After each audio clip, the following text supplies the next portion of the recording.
ജൈവ കാർഷിക രീതി ഇന്ന് നമ്മുടെ കാർഷിക മേഖലയിൽ സജീവമാണ്.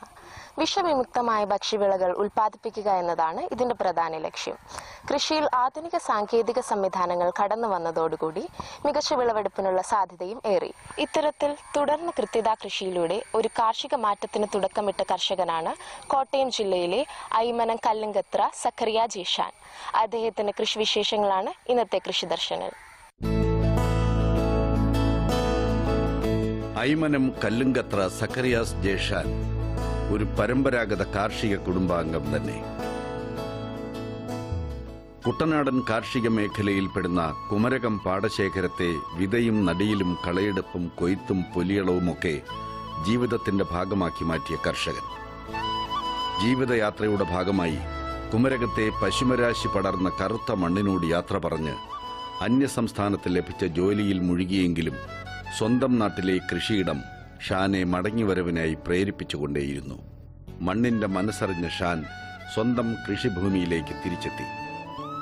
പരമ്പരാഗത കാർഷിക രീതിയിൽ നിന്നും വ്യത്യസ്തത പുലർത്തുന്ന ഒരു കൃഷിരീതി അവലംബിക്കാൻ ആഗ്രഹിച്ച ഷാനെ സഹായിക്കാനായി കുമരകത്തെ കൃഷി വിജ്ഞാന കേന്ദ്രവുമെത്തി. കേന്ദ്രത്തിൽ നടന്ന കാർഷിക പരിശീലന പരിപാടിയിൽ പങ്കെടുത്ത ഷാൻ തുറന്ന കൃത്യതാ കൃഷിയെപ്പറ്റി കൂടുതൽ അറിയുകയും അത് തന്റെ സ്വന്തം കൃഷിയിടത്തിൽ പ്രാവർത്തികമാക്കുകയുമായിരുന്നു.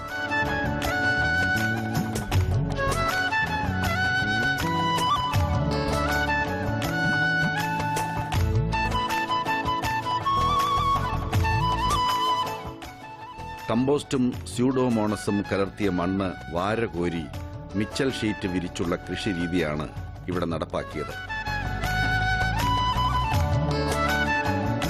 വളവും വെള്ളവും കലർത്തി വിളകൾക്ക് കൃത്യതയോടെ തുള്ളിജലസേചന രീതിയിൽ അത് ഏകിയപ്പോൾ ഷാൻ എന്ന കർഷകന്റെ കൃഷിഭൂമിയിൽ ഹരിത സൗന്ദര്യം വിടർത്തി നിരയിട്ട് വിളവൊരുക്കിയത് വെണ്ടയും വഴുതനയും കത്രിക്കയും പടവലവും പയറും പാവലും തക്കാളിയുമൊക്കെയായിരുന്നു. എങ്ങനെയാണ് കൃഷിരംഗത്തേക്ക് വന്നത്? നല്ല ആഹാരത്തിന്റെ അപര്യാപ്തത മുഖേന രോഗം കൂടുതലായി വരുന്ന സ്ഥിതിക്ക് അതിൽ നിന്നൊരു മാറ്റം ആഗ്രഹിച്ചുകൊണ്ട് ഞാൻ ഈ കൃഷിയിലേക്ക് കടന്നു വന്നതാണ്. അപ്പം ഗുണമേന്മയുള്ള ആഹാരത്തെ നൽകുവാൻ ജൈവവള കൃഷി രീതി നല്ലതാണെന്ന് മനസ്സിലാക്കിയത് കൊണ്ട് ഞാൻ ഈ കൃഷി തിരഞ്ഞെടുത്തു. എൻ്റെ ഒരു സ്ലോഗൻ തന്നെ good quality food to everyone, അതാണ് ഞാൻ ആഗ്രഹിക്കുന്ന ഒരു സ്ലോഗൻ. അത് മനുഷ്യരിലേക്ക് എല്ലാ ജനങ്ങളിലേക്കും പകരുവാൻ ഞാൻ ആഗ്രഹിക്കുകയും ചെയ്യുന്നു. എൻ്റെ വീടിരിക്കുന്ന പ്ലോട്ട് ഏകദേശം 93 സെൻറ്റാണ്. പിന്നെ മറ്റൊരു സ്ഥലം ഞാൻ 1.5 ഏക്കർ സ്ഥലം പാട്ടത്തിനടുത്ത് ചെയ്യുന്നുണ്ട്. ഇവിടെ കൂടുതലായിട്ടും ഞാൻ ചെയ്യുന്നത് പച്ചക്കറികളാണ്. വെണ്ട, പടവലം, പാവല്, കത്രി, അതേപോലെ തന്നെ പയറ്, തക്കാളി. ഇനി ഈ സീസണൽ പച്ചക്കറികളായിട്ട് എനിക്ക് ക്യാബേജും കോളിഫ്ലവറും ചെയ്യണമെന്ന് ആഗ്രഹമുണ്ട്. അത് ഈ സീസൺ വരുന്നതിനനുസരിച്ച് ഒക്ടോബർ നവംബറോടുകൂടി അതും ചെയ്യണമെന്ന് ആഗ്രഹിക്കുന്നു. നമുക്കറിയാം, പല കർഷകരും ജൈവ കൃഷിയിലേക്ക് വരുമ്പോൾ ആദ്യത്തെ 1-2 വർഷം അതിൽ നിന്ന് കഴിയുമ്പോൾ മടുക്കും, പറയും ഇനി ഇത് നടക്കത്തില്ല. അതേസമയം ഷാൻ വളരെ ക്ഷമയോടും സഹിഷ്ണുതയോടും കഠിനാധ്വാനത്തോടും കൂടി ഈ ഫീൽഡിൽ തന്നെ നിലനിൽക്കുകയും അതിന് നല്ലൊരു ലാഭം, അല്ലെങ്കിൽ തനിക്ക് ജീവിക്കാൻ ഉതകുന്ന ജീവിതമാർഗം എന്ന രീതിയിൽ ഒരു വലിയ ലാഭം നോക്കാതെ ഒരു ലാഭം നോക്കിക്കൊണ്ട് തന്നെ ഇതിനെ കാണുകയും അത്തരത്തിൽ ഈ കൃഷി രീതിയുമായിട്ട് കഴിഞ്ഞ 7-8 വർഷമായിട്ട് മുന്നോട്ട് പോവുകയും ചെയ്യുന്ന ഇതായിട്ടാണ് നമുക്ക് കാണാൻ സാധിക്കുന്നത്. വെള്ളക്കെട്ട് നിറഞ്ഞ കൃഷിയിടമാണ് ഷാന്റേത്. അതിനെ പ്രതിരോധിക്കാനായി ഒരു പ്രത്യേക കൃഷിരീതി തന്നെ അദ്ദേഹം അവലംബിച്ചിരിക്കുന്നു. മണ്ണിൽ മുളങ്കാലുകൾ താഴ്ത്തി അതിന്മേൽ 5 അടി ഉയരത്തിലായി നീളമേറിയ 2 മുളകൾ വീതം മണ്ണിന് സമാന്തരമായി കെട്ടിയുറപ്പിച്ചിരിക്കുന്നു. കെട്ടിയുറപ്പിച്ച മുളകൾക്ക് മീതെ കൃത്യമായ അകലത്തിൽ ഗ്രോ ബാഗുകൾ നിരത്തി ആവശ്യമായ പച്ചക്കറി തൈകൾ നട്ടുവളർത്തുന്നു. വള്ളികൾ വീശി പടരുന്നവയ്ക്കായി മുകളിൽ പന്തലും തീർത്തിരിക്കുന്നു. കൃഷിവകുപ്പിൽ നിന്നും ഷാൻ വാങ്ങിയ ഗ്രോ ബാഗുകളിൽ പടവലവും പയറും തക്കാളിയുമൊക്കെ സമൃദ്ധമായി തന്നെ വിളഞ്ഞ് ഈ മുളത്തട്ട് കൃഷിയെ ശ്രദ്ധേയമാക്കുന്നു.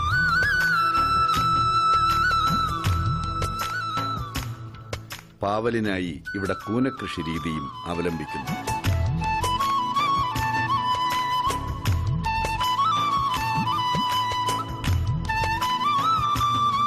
കഴിഞ്ഞ 5-8 വർഷമായിട്ട് ഞാൻ വെള്ളപ്പൊക്കം കാരണം ഈ സീസൺ ഒരു ജൂൺ മുതൽ നവംബർ വരെ എനിക്ക് കൃഷി ചെയ്യാൻ സാധിക്കുമല്ലാത്തൊരു അവസ്ഥയായിരുന്നു. എന്നാൽ പിന്നീട് ഞാൻ പല അവസരങ്ങളിലും ചിന്തിച്ച് അല്ലെങ്കിൽ ഇതിന് ഈ പരിഹാരമായിട്ട് ഏതൊക്കെയാലും പ്രകൃതിയെ നിയന്ത്രിക്കുവാൻ എനിക്ക് സാധ്യമല്ലാത്തതുകൊണ്ട് പ്രകൃതിയുടെ ഇങ്ങനെയുള്ള കാര്യങ്ങളെ അതിജീവിക്കാൻ എൻ്റെ ബുദ്ധി കൊണ്ട് എന്ത് ചെയ്യാൻ സാധിക്കുമെന്ന് ചിന്തിച്ചതിൻ്റെ വെളിച്ചത്തിൽ എനിക്ക് തോന്നിയ ഒരു കാര്യം ഞാൻ ഇപ്രാവശ്യം ഇവിടെ അവലംബിച്ചിട്ടുണ്ട്.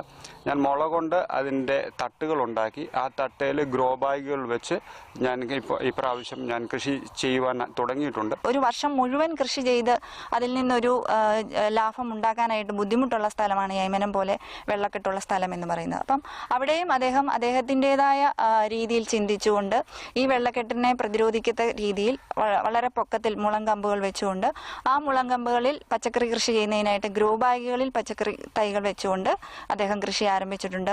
അതൊരു പരിധിവരെ ഈ മഴക്കാലത്ത് 2-3 മാസം മഴക്കാലത്ത് അദ്ദേഹത്തിന് ചെറിയൊരു വരുമാനം കൊടുക്കാൻ സാധിക്കും. കണിക ജലസേചന രീതിയിൽ പൂർണ്ണമായും ജൈവവള പ്രയോഗം നടത്തുന്ന അപൂർവം ചില കർഷകരിൽ ഒരാളാണ് ഷാൻ. അതിനായി അദ്ദേഹം ഒരു പ്രത്യേക വളക്കൂട്ട് തന്നെ നിർമ്മിച്ചിരിക്കുന്നു.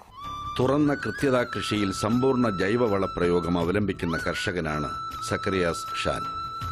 ഇതിലേക്ക് ഒരു പ്രത്യേക വളക്കൂട്ട് തന്നെ ഈ കർഷകൻ തയ്യാറാക്കുന്നു.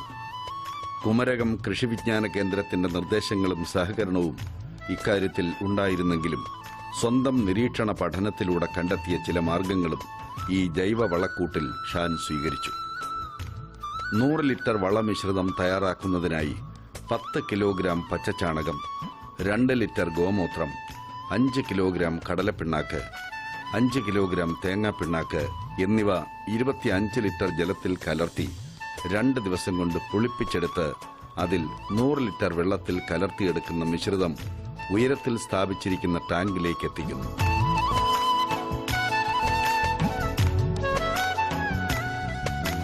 പുളിപ്പിച്ചെടുത്ത മിശ്രിതം ടാങ്കിലേക്ക് ആദ്യം ഒഴിച്ച ശേഷമാണ് ഫിഷ് അമിനോ ആസിഡ്, ഗോമൂത്രം, സ്യൂഡോമോണസ്, PGPR മിശ്രിതം ടാങ്കിൽ കലർത്തുക.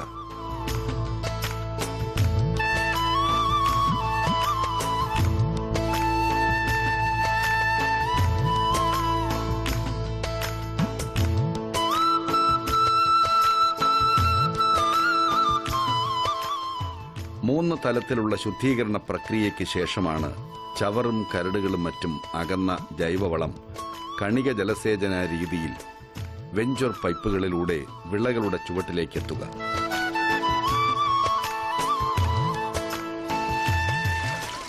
ശുദ്ധീകരണ പ്രവർത്തനങ്ങൾക്ക് ശേഷം ഫിൽറ്ററുകൾ ശുചിയാക്കുകയും ചെയ്യേണ്ടതുണ്ട്.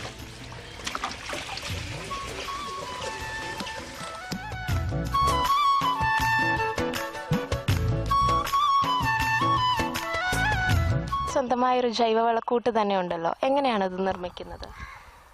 അത് പൂർണ്ണമായിട്ടും ചാണകം, ഗോമൂത്രം, അതേപോലെ കടലപ്പിണ്ണാക്ക്, തേങ്ങാപ്പിണ്ണാക്ക്, ഫിഷ് അമിനോ ആസിഡ് ഇതിനെ അടിസ്ഥാനമാക്കിയാണ് ഞാൻ ഒരു ജൈവവളക്കൂട്ടുണ്ടാക്കിയേക്കുന്നത്.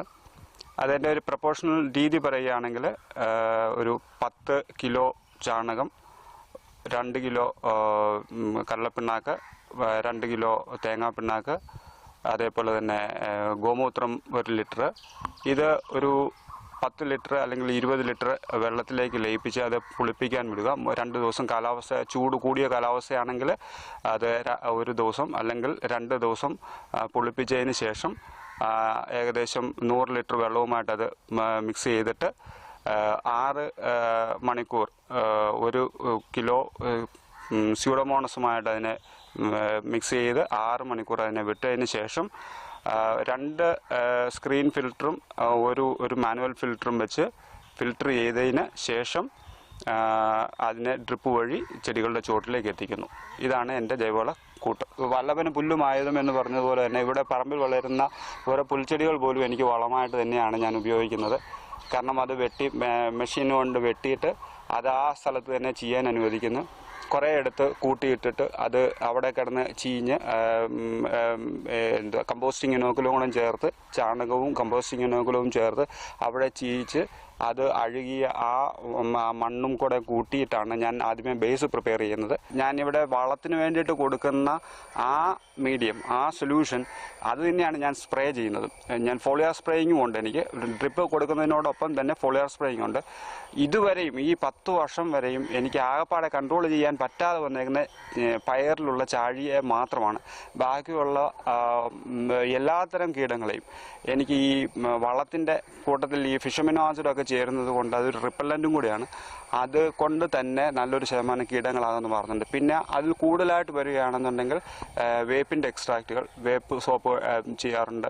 അതേപോലെ തന്നെ ബവേറിയ ഞാൻ ചെയ്യാറുണ്ട്.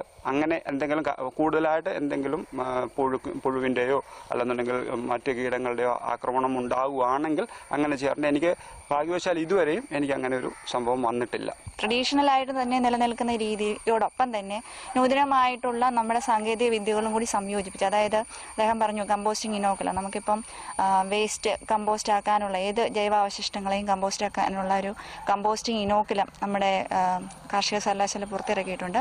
ആ ഇനോക്കുലവും കൂടി നമ്മുടെ തനതായ ട്രഡീഷണൽ രീതിയോടുകൂടി സംയോജിപ്പിച്ചുകൊണ്ട് ചെയ്യുമ്പോൾ പെട്ടെന്ന് കമ്പോസ്റ്റ് ആകുകയും, അതുപോലെ തന്നെ കൃഷി രീതിയിൽ വ്യത്യസ്ത വളക്കൂട്ടുകളെ കുറിച്ച് പറഞ്ഞു. നമ്മുടെ ഗോമൂത്രം, ചാണകം, വേപ്പിൻ പിണ്ണാക്ക്, ഇതോടൊപ്പം തന്നെ ഈ പറഞ്ഞ രീതിയിലുള്ള സാങ്കേതിക വിദ്യകളായ നമ്മുടെ സ്യൂഡോമോണാസ്, എല്ലാ രോഗങ്ങൾക്കും ഒരു പരിധിവരെ പ്രതിരോധം കൊടുക്കുന്ന സ്യൂഡോമോണാസ് ഉപയോഗിക്കുകയും, അതുപോലെ തന്നെ കാർഷിക സർവകലാശാലയിൽ നിന്ന് പുറത്തിറക്കിയിട്ടുള്ള നമ്മുടെ PGPR മിക്സ്, അതും എല്ലാം സംയോജിപ്പിച്ചുകൊണ്ട്, അതായത് നൂതനമായിട്ടുള്ള രീതികളോടൊപ്പം എന്നാൽ തനതായ പഴയ രീതിയും അവലംബിച്ചുകൊണ്ടുള്ളതാണ് ഷാനിൻ്റെ കൃഷി രീതി.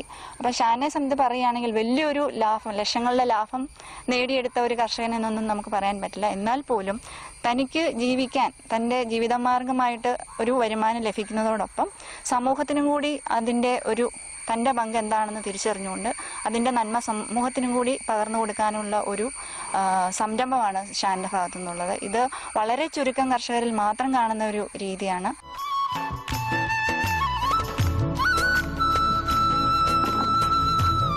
സക്കറിയാസ് ഷാൻ തന്റെ പച്ചക്കറി ഉൽപ്പന്നങ്ങൾ പ്രധാനമായും വിപണനം നടത്തുന്നത് VFPCK കേന്ദ്രം വഴിയാണ്. പൂർണ്ണമായും ജൈവ രീതിയിൽ കൃഷി ചെയ്ത് ഉൽപ്പാദിപ്പിക്കപ്പെടുന്ന ഈ വിളയിനങ്ങൾക്ക് ആവശ്യക്കാരുമേറെ.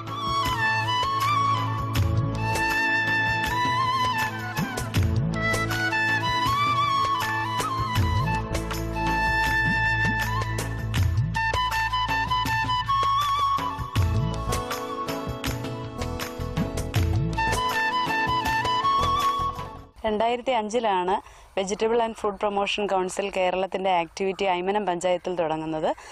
ആ തുടക്ക സമയം തൊട്ട് തന്നെ നല്ലൊരു അതിൻ്റെ ഫോർമേഷൻ മുതൽ തന്നെ ഏറ്റവും നല്ലതായിട്ട് സഹകരിച്ച് പോകുന്ന ഒരു കർഷകനാണ് ഷാന്. ഞങ്ങളുടെ ഈ സൈറ്റിൽ തന്നെ ജൈവ രീതിയിൽ ഏറ്റവും നല്ലതായിട്ട് കൃഷി ചെയ്യുന്നത് ഷാൻ മാത്രമേ ഉള്ളൂ.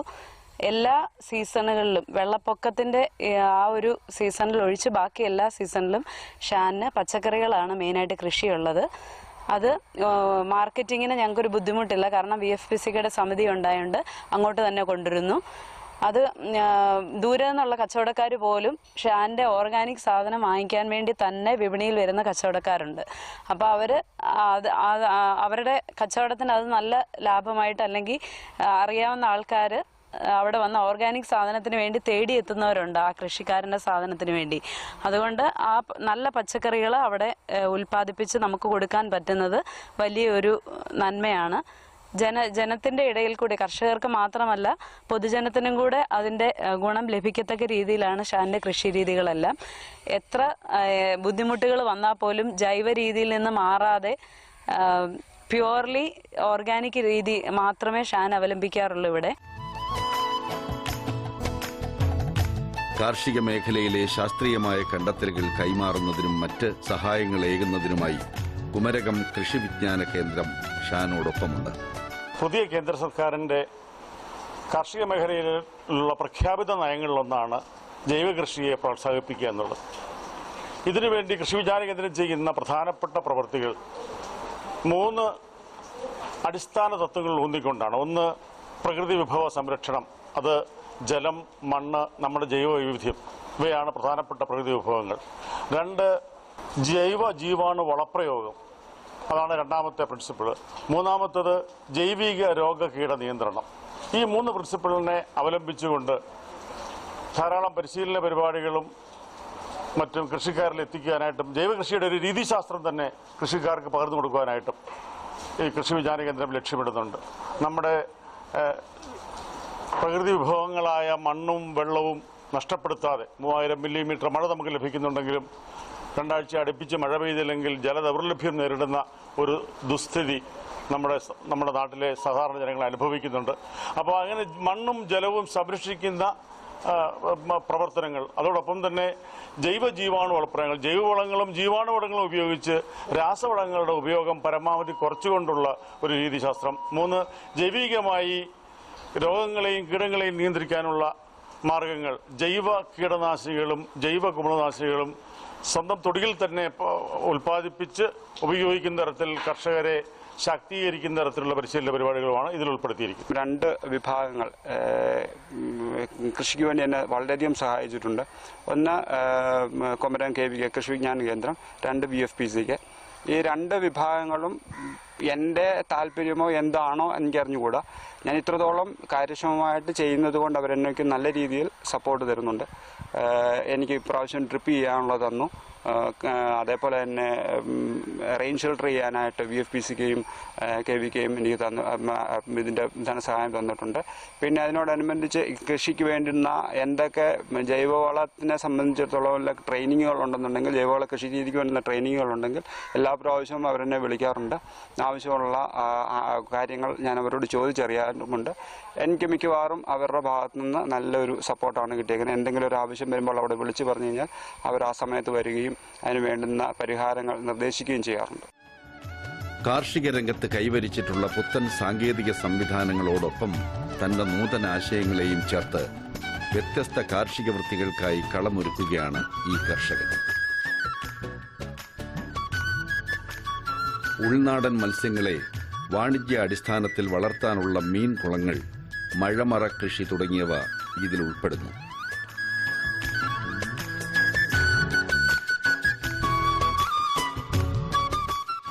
സ്വന്തം അനുഭവത്തിൽ നിന്ന് മറ്റു കർഷകരോട് എന്താണ് പറയാനുള്ളത്?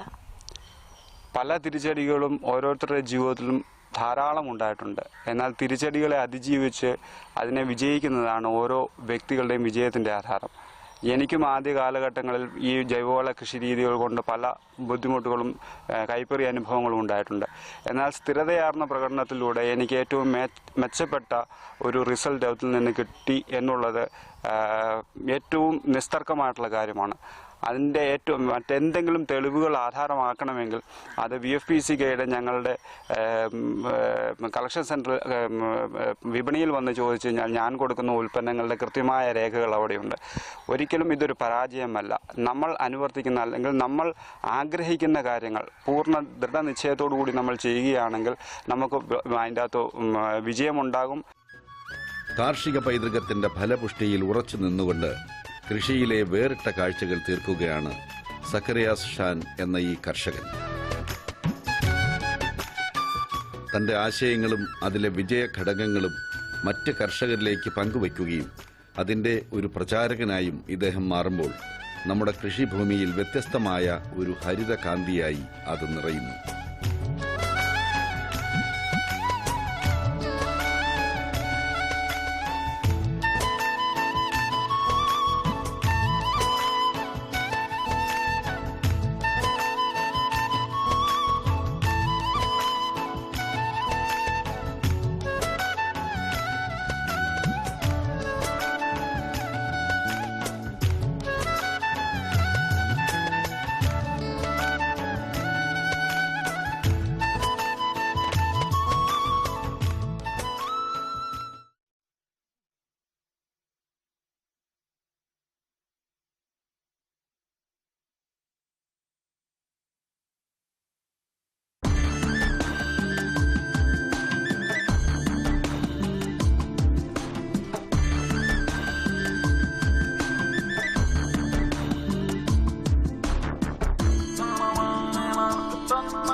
നമസ്കാരം. ദൂരദർശൻ കാർഷിക വാർത്തകളിലേക്ക് സ്വാഗതം. പ്രധാന വാർത്തകൾ. തെങ്ങിൻ തോട്ടങ്ങളുടെ സമഗ്ര പരിപാലനത്തിന് സാമ്പത്തിക സഹായം. ആട് വളർത്തലിൽ പരിശീലനം. വിശദമായ വാർത്തകളിലേക്ക്.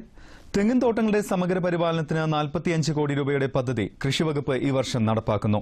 കഴിഞ്ഞ വർഷം രൂപീകരിച്ച പഞ്ചായത്ത് തല കേര അപ്പെക്സ് സമിതികളുടെ ശാക്തീകരണം, നീര ടാപ്പിംഗ് ടെക്നീഷ്യന്മാരുടെ പരിശീലനം എന്നിവ പദ്ധതിയിൽ ഉൾപ്പെടുത്തിയിട്ടുണ്ട്. കൂടാതെ നാളികേരത്തിന്റെ ഉൽപാദനവും ഉൽപാദനക്ഷമതയും വർദ്ധിപ്പിക്കുന്നതിന് സമഗ്ര കീടരോഗ പരിപാലന മാർഗങ്ങൾ, ഇടവിള സമ്മിശ്ര കൃഷി, സൂക്ഷ്മ ജലസേചനം തുടങ്ങിയവയ്ക്ക് ധനസഹായം നൽകും. ആരോഗ്യമില്ലാത്ത തെങ്ങുകൾ മുറിച്ചുമാറ്റി മികച്ച തെങ്ങിൻ തൈകൾ നടുന്നതിനും സാമ്പത്തിക സഹായം ലഭ്യമാകും. പദ്ധതിയിൽ ഉൾപ്പെടുത്തി ക്ലസ്റ്ററുകൾക്ക് തെങ്ങുകയറ്റ യന്ത്രങ്ങൾ വിതരണം ചെയ്യും. പച്ചക്കറി കൃഷി വികസന പദ്ധതി പ്രകാരം 2015-16 വിവിധ പദ്ധതികൾ കൃഷിവകുപ്പ് നടപ്പിലാക്കുന്നു. മട്ടിപ്പാവിൽ പച്ചക്കറി കൃഷി ക്ലസ്റ്റർ, പമ്പ് സെറ്റ്, വീട്ടുവളപ്പിൽ പച്ചക്കറി കൃഷി, വിദ്യാലയങ്ങളിൽ പച്ചക്കറി കൃഷി, സ്ഥാപനങ്ങളിൽ പച്ചക്കറി കൃഷി, ബ്ലോക്ക് തല nursery, irrigation unit, micro nutrient demonstration plot, മഴമറ, ഇറിഗേഷൻ വിത്ത് ഫെർട്ടിഗേഷൻ എന്നിവ നടപ്പിലാക്കുന്നു. പദ്ധതിയെക്കുറിച്ചും സമഗ്ര പച്ചക്കറി കൃഷി ആനുകൂല്യങ്ങളെക്കുറിച്ചും വിശദവിവരങ്ങൾക്ക് കൃഷിഭവനുമായി ബന്ധപ്പെടാവുന്നതാണ്. ചെങ്ങന്നൂർ സെൻട്രൽ ഹാച്ചറിയോടനുബന്ധിച്ച് പ്രവർത്തിക്കുന്ന ട്രെയിനിംഗ് ഇൻസ്റ്റിറ്റ്യൂട്ടിൽ ജൂൺ 29-30 തീയതികളിൽ ആട് വളർത്തലിൽ പരിശീലനം നൽകുന്നു. താൽപര്യമുള്ളവർ മുൻകൂട്ടി പേര് രജിസ്റ്റർ ചെയ്യേണ്ടതാണെന്ന് പ്രൊഡക്ഷൻ മാനേജർ അറിയിച്ചു. ബന്ധപ്പെടാവുന്ന ഫോൺ നമ്പർ 0479 2457778. പ്രധാനമന്ത്രിയുടെ കൃഷി സിഞ്ചായ് യോജന പ്രകാരം നടപ്പിലാക്കിയ പ്രധാന പദ്ധതികൾ: നീർത്തടങ്ങൾ, സൂക്ഷ്മ ജലസേചനം, ചെറുകിട വൻകിട ജലസേചന പദ്ധതികൾ എന്നിവ സംയോജിപ്പിച്ചുകൊണ്ട് ഓരോ തുള്ളിക്കും കൂടുതൽ വിളവ് എന്ന കർമ്മ പരിപാടി നടപ്പിലാക്കി. 1 ലക്ഷത്തിലധികം സോളാർ പമ്പുകൾ സ്ഥാപിച്ചു നൽകി. സോയിൽ ഹെൽത്ത് കാർഡ് നടപ്പിലാക്കി. യൂറിയയുടെ ദുരുപയോഗം തടയുന്നതിനും വളക്കൂറ് വർദ്ധിപ്പിക്കുന്നതിനും നീം കോട്ടഡ് യൂറിയ ലഭ്യമാക്കി. Kollam Kottiyam live stock management training സെന്ററിൽ ജൂൺ 24 മുതൽ 26 വരെ മുട്ടക്കോഴി വളർത്തലിൽ സൗജന്യ പരിശീലനം നൽകുന്നു. രാവിലെ 10 മണി മുതൽ വൈകിട്ട് 5 മണി വരെയാണ് ക്ലാസ്. പരിശീലനത്തിൽ പങ്കെടുക്കാൻ താൽപര്യമുള്ളവർക്ക് മുൻകൂട്ടി പേര് രജിസ്റ്റർ ചെയ്യാവുന്നതാണ്. ബന്ധപ്പെടാവുന്ന ഫോൺ നമ്പർ 9478055545. തിരുവനന്തപുരം നെടുമങ്ങാട് ഗ്രാമീണ കാർഷിക വിപണിയിൽ പഴങ്ങളും പച്ചക്കറികളും അവയുടെ തനിമ നഷ്ടപ്പെടാതെ സൂക്ഷിക്കാൻ അത്യാധുനിക രീതിയിലുള്ള ശീതീകരണ സംഭരണശാല തയ്യാറാക്കിയിട്ടുണ്ട്. Beans, cabbage, carrot, beetroot, cauliflower, വെള്ളരിക്ക, തണ്ണിമത്തൻ തുടങ്ങിയ വിവിധ തരം പച്ചക്കറികൾ 10 ദിവസം മുതൽ പരമാവധി 9 മാസം വരെ ഇവിടെ സൂക്ഷിക്കാം. ഈ സൗകര്യം പ്രയോജനപ്പെടുത്താൻ താൽപര്യമുള്ള കർഷകർക്കും വിതരണക്കാർക്കും ബന്ധപ്പെടാവുന്ന ഫോൺ നമ്പർ 04722813 ഇനി കമ്പോള നിലവാരം. വെളിച്ചെണ്ണ കൊച്ചി ക്വിന്റലിന് 11,900 രൂപ, കോഴിക്കോട് 13,500, തൃശൂർ 11,900. കൊപ്ര കൊച്ചി 8,100, കോഴിക്കോട് 8,550, തൃശൂർ 8,075. കുരുമുളക് അൺഗാർബിൾഡ് 62,400, ഗാർബിൾഡ് 65,400. ചുക്ക് മീഡിയം 22,000, ബെസ്റ്റ് 24,000. മഞ്ഞൾ സേലം 8,600, ഈറോഡിൽ 8,900. അടയ്ക്ക 22,000 രൂപ മുതൽ 23,000 രൂപ വരെ. കൊച്ചി റബ്ബർ RSS 5ാം ഗ്രേഡ് 13,100 രൂപ, rubber RSS 4ാം grade 13,200. Kottayam rubber RSS 5ാം grade 13,100, rubber RSS 4ാം grade 13,250 രൂപ. കമ്പോള നിലവാരം കൊച്ചിയിൽ. വെളിച്ചെണ്ണ ക്വിന്റലിന് 11,900 രൂപ, കൊപ്ര 8,055, പിണ്ണാക്ക് എക്സ്പെല്ല് 2,300, റോട്ടറി 2,700. കുരുമുളക് അൺഗാർബിൾഡ് 62,400, ഗാർബിൾഡ് 65,400. ചുക്ക് മീഡിയം 22,000, ബെസ്റ്റ് 24,000. മഞ്ഞൾ നാടൻ 9,900, അടയ്ക്ക പുതിയത് 22,000 മുതൽ 23,000 രൂപ വരെ. ജാതിക്ക തൊണ്ടൻ കിലോഗ്രാമിന് 200 രൂപ മുതൽ 250 രൂപ വരെ. തൊണ്ടില്ലാത്തത് 350 മുതൽ 425 രൂപ. ജാതിപത്രി 600 മുതൽ 850 വരെ. റബ്ബർ RSS 5ാം ഗ്രേഡ് ക്വിന്റലിന് 13,100 രൂപ, റബ്ബർ RSS 4ാം ഗ്രേഡ് 13,200 രൂപ. ഒട്ടുപാൽ 9,300, ലാറ്റക്സ് 11,200 രൂപ. കമ്പോള അവലോകനം.